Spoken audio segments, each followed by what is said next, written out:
네, 오늘 본문은 사단이 부리는 두 짐승을 묘사하고 있습니다. 먼저 1절부터 10절까지 말씀을 보면 바다에서 올라온 짐승에 대한 이야기입니다. 12장 17절에서 용이 성도들과 싸우려고 바다 모래 위에 서 있는 상태에서 이 용이 자신이 부리는 하수인 하나를 부릅니다.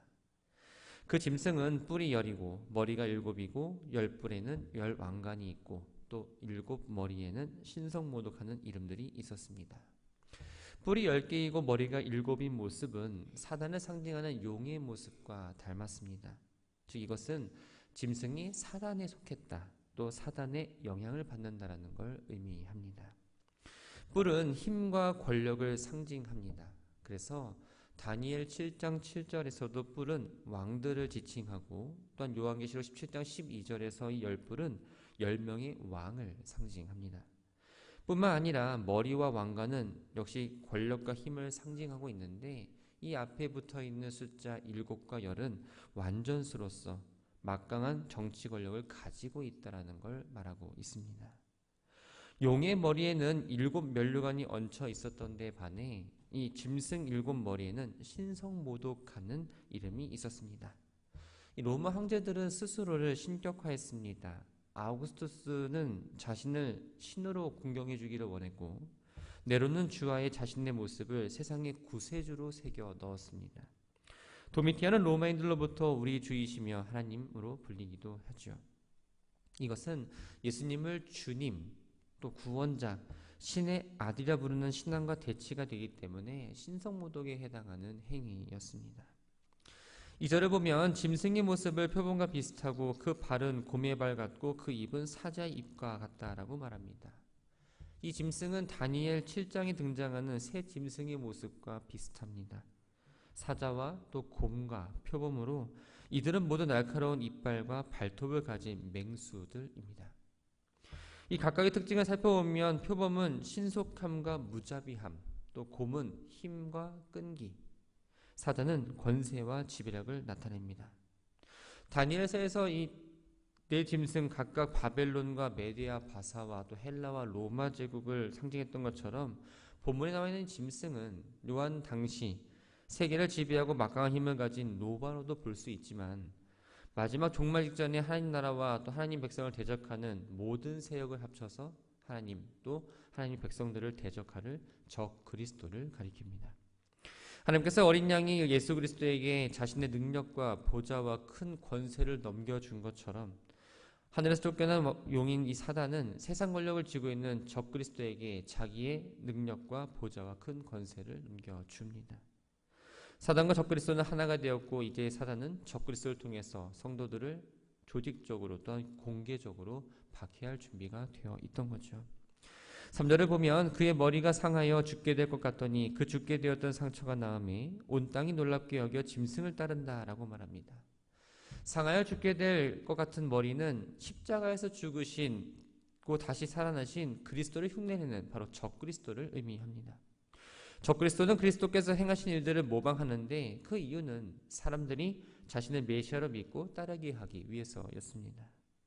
그리스도를 모방함으로 수많은 추종자들이 만들어지고, 이 추종자들은 사단의 계략에 미혹되어 누가 이 짐승과 같으냐, 누가 그와 대적하여 싸울 수 있겠냐면서 어떤 존재든지 자신들이 숭배하는 이 용과 짐승의 권세를 능가할 수 없다라고 생각을 하게 됩니다.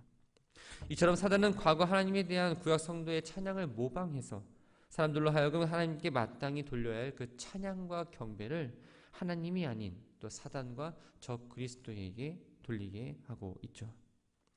5절과 6절을 보면 짐승은 사단으로부터 과장되고 신성모독하는 말하는 입을 받아 42개월 동안 하나님의 이름과 또한 그의 장막 곧 하늘에 거하는 이들을 모독했다라고 말합니다.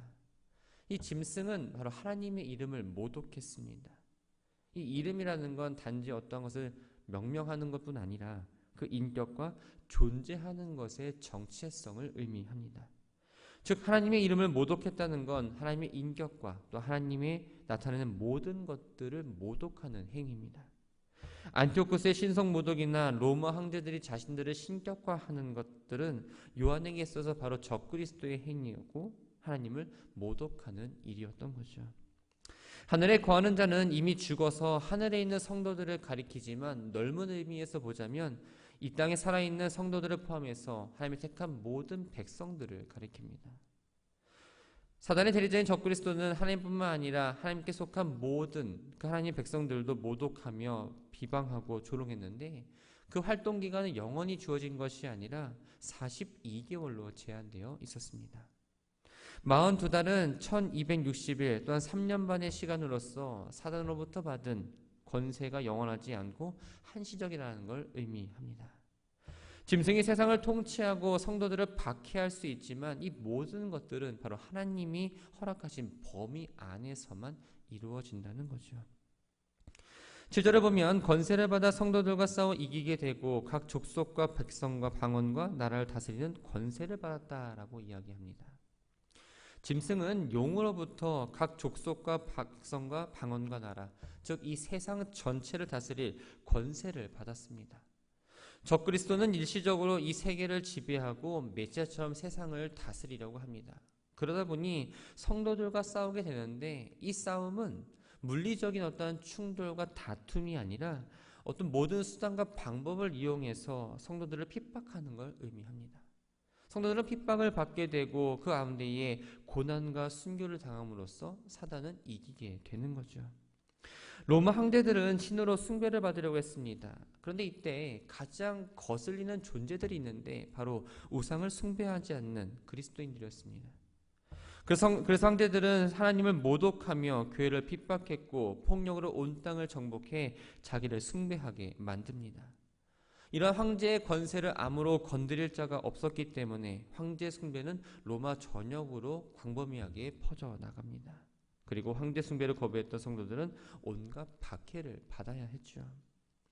이러한 상황은 성도들을 향한 하나님의 보호가 끝났다거나 혹은 성도가 이 세상의 세력에 완전히 패배했다라는 걸 의미하지 않습니다. 사단이 성도들을 죽이거나 핍박함으로써 육체에 대해서는 이겼을지 모르지만 성도와 교회는 여전히 하나님이 보호하였기 때문에 그들이 갖고 있는 어떤 구원에 대해서는 뺏지 못했던 겁니다. 결국 하나님의 때가 되면 사단은 멸해지게 되고 최종 승리는 하나님께 속한 이 성도들에게 있기 때문에 모든 권세와 능력을 쥐고 계신 그 분 아래 통제하고 있다는 것을 우리는 기억하며 나아가야 합니다. 8절에 보면 죽임을 당한 어린 양의 생명책에 창세 이후로 이름이 기록되지 못하고 이 땅에 사는 자들은 다 그 짐승을 경배하리라 라고 말합니다. 어린 양, 바로 예수 그리스도를 가리킵니다. 생명책은 예수 그리스도를 믿고 하나님으로부터 의롭다라고 인정을 받아 새하늘과 새 땅에 들어갈 수 있는 하나님의 자녀들이 이름이 적힌 그 책을 말하고 있습니다. 요한계시록 3장 5절을 보면 이기는 자는 이와 같이 흰옷을 입을 것이요 내가 그 이름을 생명책에서 결코 지우지 아니하고 그 이름을 내 아버지 앞과 그의 천사들 앞에서 시인하겠다라고 말씀합니다. 이기는 자, 바로 신앙을 지키는 자들을 의미합니다. 즉 예수 그리스도를 믿어 하나님께 속한 백성들은 하나님을 경배하고 하나님의 보호 아래 있어서 구원을 받습니다.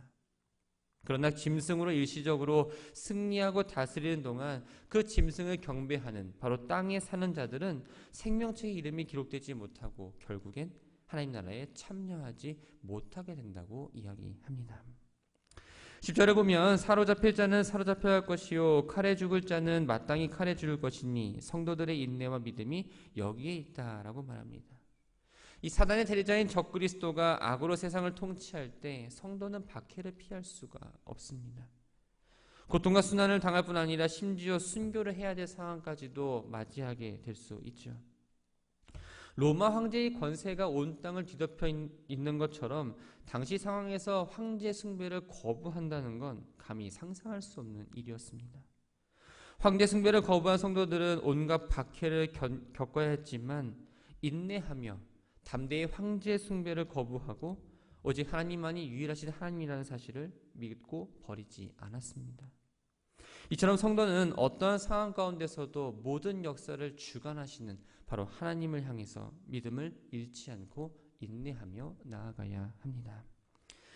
11절부터 18절까지의 말씀은 두 번째 짐승에 대해서 이야기하고 있습니다. 11절 말씀을 보면 둘째 짐승의 모습은 첫째 짐승의 모습처럼 7 머리의 10뿔을 가진 괴물의 모양을 갖고 있지는 않습니다. 어린 양같이 두 뿔이 있었죠. 이 두 뿔은 제사장직과 또한 왕직을 상징합니다. 겉으로 보면 이 어린 양은 분명 선한 존재입니다. 그러나 이 어린 양과 결정적으로 다른 점은 바로 용처럼 말을 한다라는 겁니다. 용은 거짓의 아비인 바로 사단을 가리키죠. 그러면 땅에서 올라온 이 둘째 짐승은 거짓을 말하는 존재인 바로 거짓 선지자를 가리킵니다. 거짓 선지자의 모습은 예수 그리스도를 닮은 것 같지만 그 입을 통해 나오는 말은 참이 아니라 거짓입니다. 이 거짓 선지자는 광명의 천사로 위장해 말씀을 왜곡하고 사람들을 미혹할 뿐만 아니라 당시 황제의 숭배를 강요했던 제사장들도 이에 해당합니다. 12절을 보면 그가 먼저 나온 짐승의 모든 권세를 그 앞에서 행했다라고 말합니다. 땅에서 나온 짐승이 바다에서 나온 짐승의 권세를 행사하는데 그 권세가 첫째 짐승이 보는 앞에서 이루어지는 걸 보면 이 땅에서 나온 짐승은 바로 바다에서 나온 짐승으로부터 권세를 받았고 그에 속해 있다는 걸 알 수 있죠. 땅에서 나온 짐승 역시 사단의 도구로서 하나님을 대적하는 존재, 즉 죽게 되었던 상처가 나은 자, 바다에서 나온 이 짐승을 경배하도록 만드는 게 그의 역할이었습니다. 이 목적을 달성하기 위해서 13절을 보면 큰 이적을 행하되 심지어 사람들 앞에서 불이 하늘로부터 땅이 내려오게 했습니다. 기적을 흉내내어서 땅에 사는 사람들로 하여금 이 바다에서 나온 짐승을 믿도록 미혹했던 겁니다. 예수님은 마태복음 24장 24절에서 거짓 그리스도들과 거짓 선지자들이 일어나 큰 표적과 기사를 보여 할 수만 있으면 택하신 자들도 미혹하리라 라고 말씀하십니다.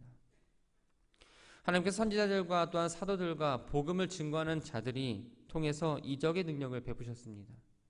이적의 능력을 베푸신 이유는 그들로 하여금 하나님의 살아계심을 경험하게 하고 또한 그들이 전하는 하나님의 말씀을 분명히 믿게 하기 위해서였습니다. 그런데 사단은 그 이적의 능력을 오히려 인간의 파멸로 빠뜨리게 하는 데 이용합니다. 사단으로부터 능력을 받은 거짓 선지자는 사람들을 참된 생명의 길로 인도하기 위해서 이적을 행한 것이 아니라 사람들을 꿰내어 영원한 사망의 길로 끌고 가기 위해서 이적을 행했던 겁니다. 거짓 선지자들은 이적을 행함으로 땅에 거하는 자들을 미혹시킨 다음 그들이 자기 손아귀에 들어오자 이제는 좀 대담하게 나아갑니다. 칼에 상하였다가 살아난 짐승, 즉 적그리스도를 위해서 우상을 만들라고 이야기하죠.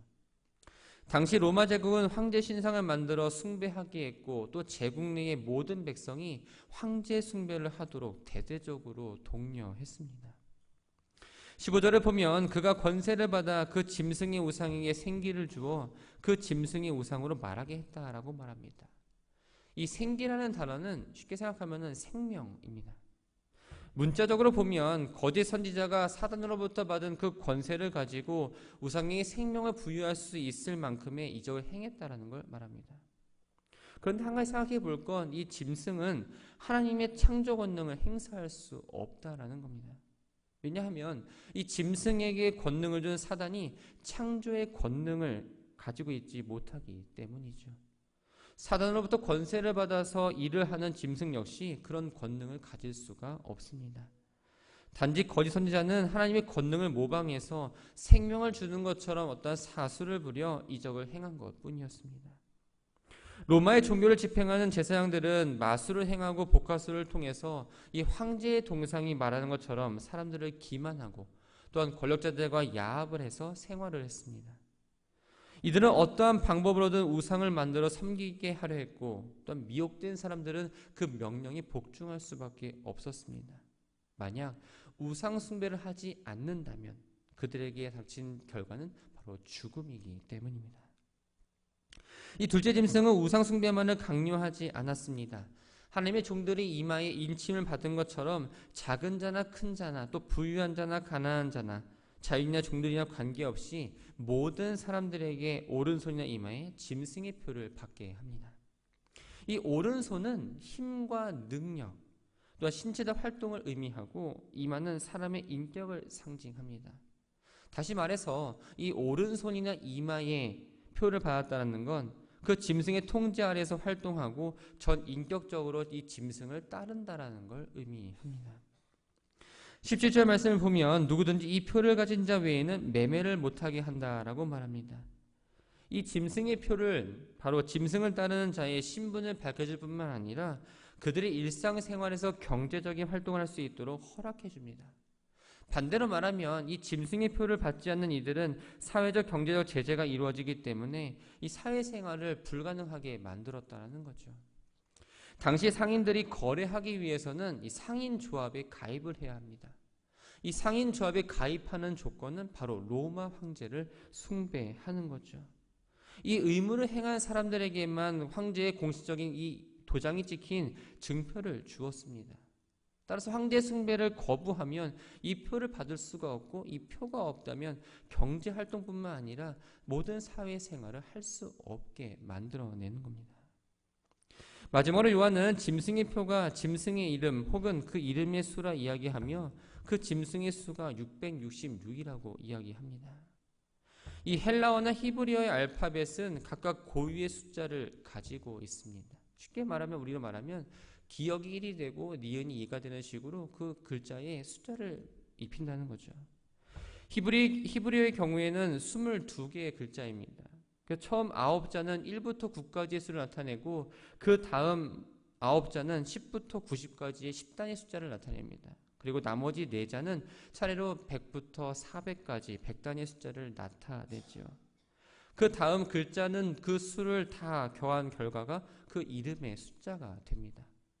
이러한 방법을 게마트리아라고 합니다.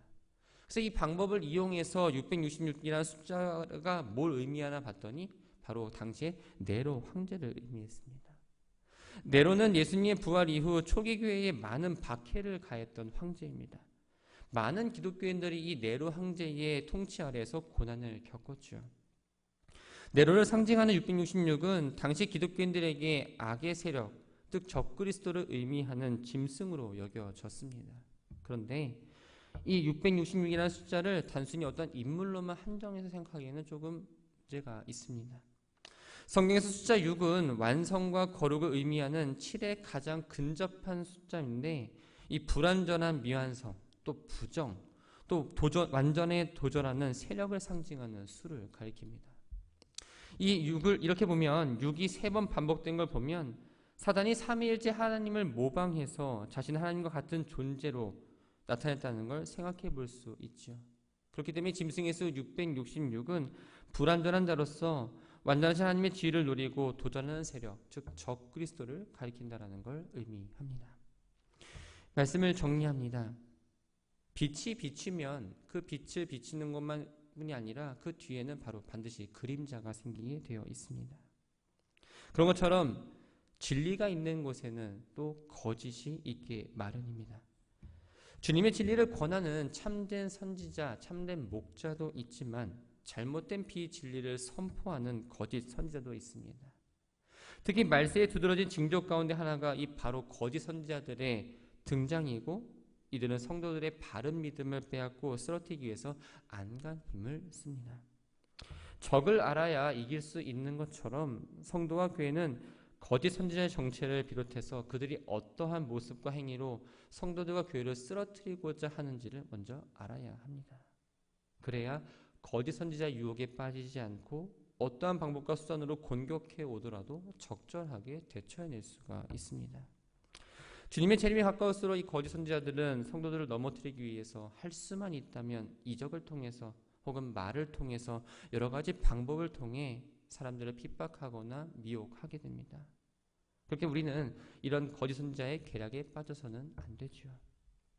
그래서 참된 진리의 말씀을 배우기 위해 또한 그것에 관심 갖고 게을리하지 않아야 되며 나는 믿음 생활을 잘하고 있으니까 결코 이단의 술수에 넘어가지 않는다라는 어떤 그 방심과 교만한 마음이 아니라 그것을 넘어가지 않도록 기도하며 하루하루를 살아가시기 바랍니다.